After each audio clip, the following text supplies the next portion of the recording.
Galera, então agora a gente volta para o nosso segundo bloco como combinado, ok? Então, no final do primeiro bloco a gente estava falando sobre tipos de discurso. E aí nós falamos sobre o discurso direto. E a gente frisou que é um discurso direto exatamente porque não tem interferência do narrador, então a fala é direta do personagem. Aí nós temos algumas características primordiais. Nós temos o verbo de locução, que é aquele verbo que prepara para a fala, perguntou, disse, indagou, respondeu e por aí vai. Nós temos sinais característicos de pontuação, que são os dois pontos e o travessão. Não obrigatoriamente tendo de aparecer os dois, pode ser um ou outro, normalmente é mais o travessão. E a fala, ela é normalmente presentificada. Quando a gente coloca aqui, ontem choveu muito na região, em que momento do texto a Atadolfa disse isso? No momento em que você leu. Então, por isso é uma fala presentificada. Afinal de contas, é a fala do personagem. Você está acompanhando aquela história. Até aí, tudo bem, né? Agora, além dos dois pontos e do travessão, também pode ser que apareça as aspas, né? Apareçam as aspas. Então, o sinal das aspas, ele marca isso também, o discurso direto, para mostrar que não é o narrador que está falando aquilo, e sim o personagem. Agora, a gente falou muito sobre o verbo de locução, e pode ser que surja uma pegadinha na prova, atrelada a quê? Atrelada a uma imagem. Então, você tem, de repente, uma charge, e aí no meio da charge, o camarada coloca uma imagem com um personagem ali. E aí aquele personagem fala. Aí ele bota o travessão, por exemplo, vamos supor que aqui, ao invés de ter a Atadolfa disse dois pontos, ontem choveu muito na região, vamos supor que isso daqui fosse uma charge, com a imagem da Atadolfa. E aí é óbvio, você precisa saber que é a Atadolfa.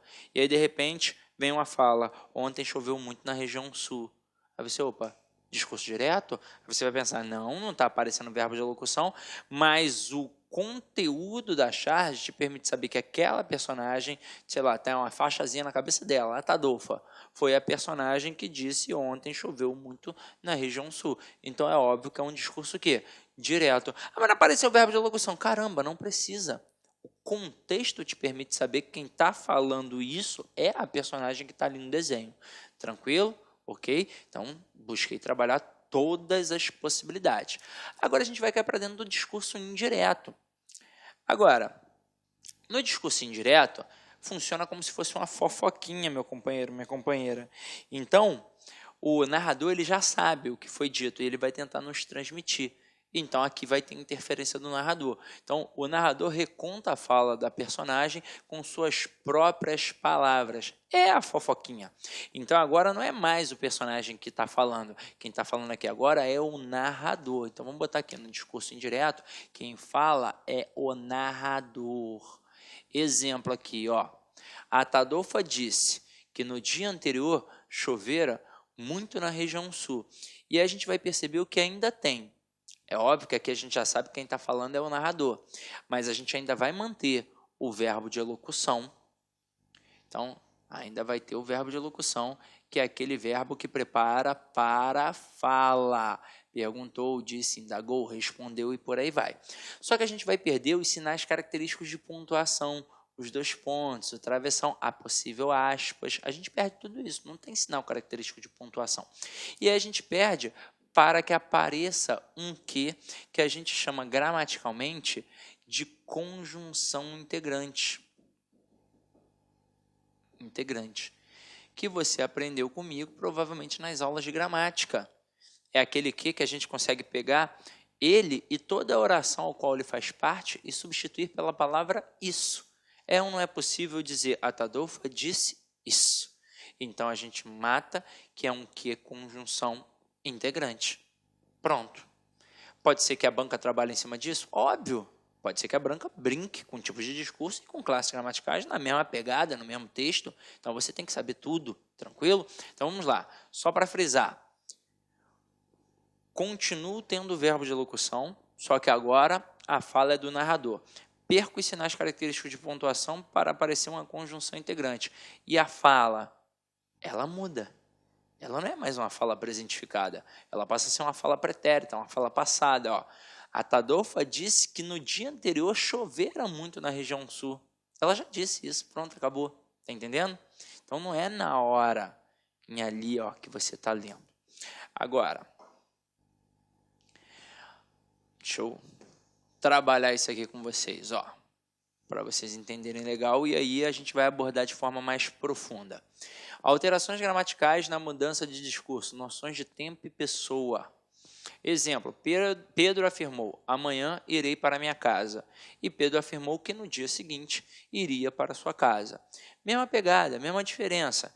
Então, a gente trabalha um valor mais presentificado na fala do discurso direto, afinal de contas quem está falando aquilo dali é o personagem, e na fala do discurso indireto, como é o narrador que está transmitindo a fala do personagem que já foi dita, a gente trabalha normalmente numa fala pretérita. Mas a gente tem algumas possibilidades a serem estudadas, então acompanha aqui comigo. Ó. Tabela de correspondência de tempos verbais nos discursos. Então, no discurso direto, em contraponto ao discurso indireto. Então, aqui, a gente normalmente tem a fala presentificada, tem o presente. Então, a gente tem, eu amo o Rio de Janeiro. Mas, no discurso indireto, eu tenho um pretérito imperfeito. Maria disse que amava o Rio de Janeiro. Mas pode ser também que a gente trabalhe no discurso direto com um pretérito perfeito, que é um passado completamente realizado. E aí, olha a diferença. Presente é algo pontual, está acontecendo. Maria, né, disse, eu amo o Rio. Agora, pretérito imperfeito, ali no caso do indicativo, ele trabalha uma ação no passado que indica um processo de continuidade. Então, Maria disse que amava o Rio. A intenção é mostrar que a Maria não amou o Rio uma vez. A Maria continuou amando. Não é verdade? Agora aqui, eu tenho pretérito perfeito no discurso direto. É um passado completamente realizado. Então, eu fui à praia. Fui à praia, pronto, acabou. Agora, e no discurso indireto?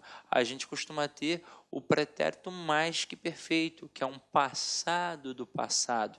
Indica um tempo passado, anterior a outro tempo também passado. Então, aqui, ó, Maria disse que fora à praia. Até mesmo porque isso daqui é um tempo verbal no passado, anterior a outro tempo também no passado, que provavelmente vai ser exposto ali no processo narrativo. Agora, e quando a gente fala de futuro? No discurso direto, a gente utiliza o futuro do presente. Eu irei à praia. Para quê? Para denotar a certeza. É isso, eu irei, é certo. Agora, no discurso indireto, é trabalhado o futuro do pretérito. Maria disse que iria à praia. E aí, olha a concepção da incerteza. Por isso, o futuro do pretérito. Agora, e quando a gente trabalha a questão do subjuntivo? No discurso direto, obviamente, a gente trabalha o presente do subjuntivo. Talvez eu durma. E no discurso indireto, a gente trabalha o pretérito imperfeito do subjuntivo. Maria disse que talvez dormisse. Aí é óbvio que aqui a gente está brincando basicamente com o tempo apenas, porque se é um subjuntivo, a concepção da possibilidade é denotada já no próprio modo. Tranquilo? Beleza? Então, olha que interessante o quadrinho que eu preparei para vocês. Anota aí com calma e tranquilidade que isso vai fazer diferença numa possível jogada de mestre aí do avaliador tentando te derrubar, tá? Agora, já que a gente já falou do discurso direto e do indireto, vamos falar do indireto livre. E aqui, ó, nós temos diversas peculiaridades para poder estudar, tá? Não é tão simples assim não, ó. Eu vou mostrar para vocês a tradição literária, mas eu vou aprofundar para você entender melhor. Então vamos lá. Segundo a tradição literária, o discurso indireto livre ele é a mistura entre a fala de narrador e personagem, geralmente associada a fluxos de consciência. Só que é o seguinte, Quando a gente estuda isso a fundo, a gente percebe que esse discurso indireto livre até pode receber um outro tipo de nomenclatura, mas é uma mera concepção de nomenclatura. A gente pode chamar de monólogo narrado, porque, na verdade, não é uma tentativa de transmitir a fala do personagem. Quando a tradição literária diz que é uma mescla, uma mistura de falas entre personagem e narrador, é como se a gente não soubesse quem está falando, na verdade é porque não está querendo mostrar a fala. A intenção, a forma como a literatura encontrou de mostrar o pensamento do personagem foi o discurso indireto livre. Pode ver que está associado a fluxo de consciência, a fluxo de pensamento. Para produzir é extremamente difícil, mas para identificar é fácil. Quer ver? Exemplo. Maria caminhava na rua distraidamente quando tropeçou em uma pedra. Ai, meu pé, que falta de atenção. Maria seguiu irritada consigo mesma, prometendo-se olhar o chão com mais cuidado. Então, aqui, claramente, teve uma mistura. Então, é o discurso indireto livre. Mas tem a possibilidade da gente ter um discurso indireto livre mais difícil ainda de compreensão? Tem. É quando a gente, na verdade, não trabalha a fala, não trabalha a história em si. É quando a gente está trabalhando o pensamento do personagem. E isso faz com que a história fique extremamente fluida. Vamos lá. Vou pegar 2 autores para que vocês possam entender isso daqui. José de Alencar e Clarice Lispector. José de Alencar, ele se preocupa com a ação do personagem. Então, ele descreve de forma minuciosa. Isso faz com que o texto fique truncado. Então, são várias marcas de pontuação, vírgulas, ponto. Então, faz com que a leitura fique demorada. Você pega um texto de 100 páginas e acaba, demorando 2 dias para ler. Aí você pega um texto da Clarice Lispector também de 100 páginas. Só que a Clarice não se preocupa com a ação do personagem. Ela se preocupa com a consciência, com o pensamento, com a reflexão daquele personagem. E aí é só você pensar num processo natural. A gente pensa muito mais rápido do que fala. Tanto é que é por isso que o gago gagueja. Porque ele pensa tão rápido que o aparelho fonador não acompanha. Então, no nosso pensamento, não tem pausas, não tem vírgula, não tem ponto, não tem nada disso. Então, a gente pensa muito mais rápido do que acaba falando. E a Clarice trabalha assim. Então, a leitura acaba ficando muito rápida. Você pode pegar um texto de 100 páginas da Clarice e você vai acabar lendo em 2 horas, de repente. Aí, vai ter uma ação lá no final. Porque quando finalmente tem uma ação de um personagem, a história acaba. Porque ela não se preocupa com a ação. Ela se preocupa com o pensamento. Então, eu coloco assim, a Tadolfa disse, travessão, não estou entendendo nada, isso é um discurso direto. Agora eu coloco, a Tadolfa disse que não estava entendendo nada, isto é um discurso indireto. Agora eu coloco assim, a Tadolfa, atordoada, não entendia nada, isso é um discurso indireto livre. Agora, olha para cá e olha para o exemplo último que eu acabei de citar, e veja o que não tem em comum com um discurso direto e com um discurso indireto. Não tem em comum o verbo de elocução. Então, para produzir é difícil, caramba, só se o camarada for um bom escritor. Agora, para identificar numa prova de concurso público, é muito fácil. Se está trabalhando em cima de texto escrito e não tem verbo de elocução, com certeza é o discurso indireto livre. Agora, é claro que pode ter aquela pegadinha da charge que eu mencionei antes para vocês. Tranquilo? Então, belezinha? Já mencionei isso daqui e vamos adiante. Trabalhar agora o texto descritivo, ok? Então, vamos lá.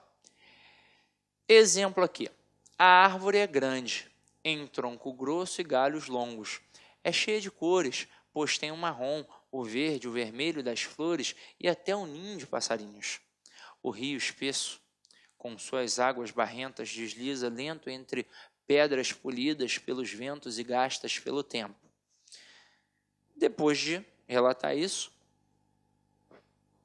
olhem as características do texto descritivo.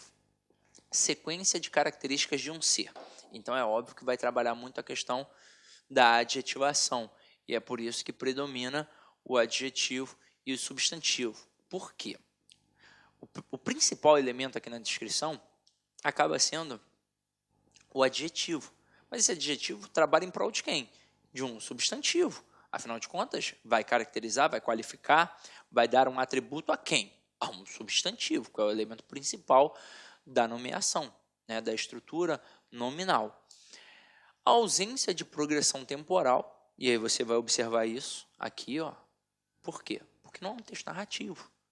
Se fosse um texto narrativo, que funciona como se fosse um filme, a gente tem que ter uma progressão temporal. É uma história que eu estou contando. Agora, se eu estou apenas descrevendo um ambiente, não tem como ter uma marca temporal. Presença de verbos que não indicam ação. Óbvio. Se não vai ter a marca da progressão temporal e, diante disso, eu não terei a relação da ação, não é uma história que eu estou contando, que eu estou mostrando o que os personagens estão fazendo, eu só estou apenas caracterizando, eu vou trabalhar com verbos de ligação.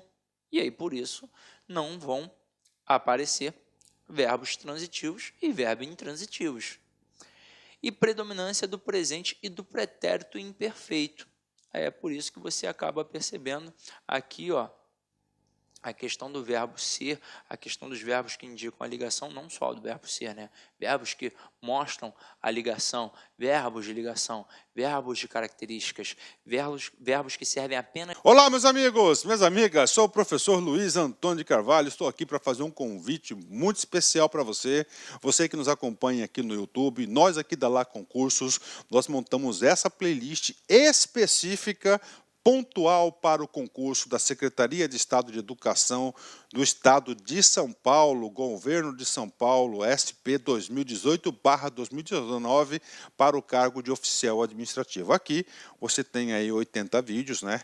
Claro que esses vídeos são demonstrativos, você tem aí uma pequena parte das videoaulas, né? Mas isso já ajuda muita gente. E se você quiser assistir o final dessa videoaula, se você quiser fazer o nosso curso completo, super atualizado, super competitivo, com o melhor custo-benefício, eu convido vocês para acessarem o nosso site, laconcurso.com.br. Tem um link aqui embaixo para a efetuação da matrícula, tem um link aqui embaixo também para você já clicar e ir direto para o nosso atendimento no WhatsApp para maiores esclarecimentos e maiores informações. Bacana? Então espero vocês aqui na Lá Concursos. Eu peço licença aí pela minha intromissão, mas faz parte do ofício. Então tá aqui o nosso curso completaço para vocês aqui, 10 parcelas de R$25. Aqui são 120 dias de acesso para a galera aí, pode assistir quantas vezes quiser e na hora que desejar. Espero vocês! Clique lá.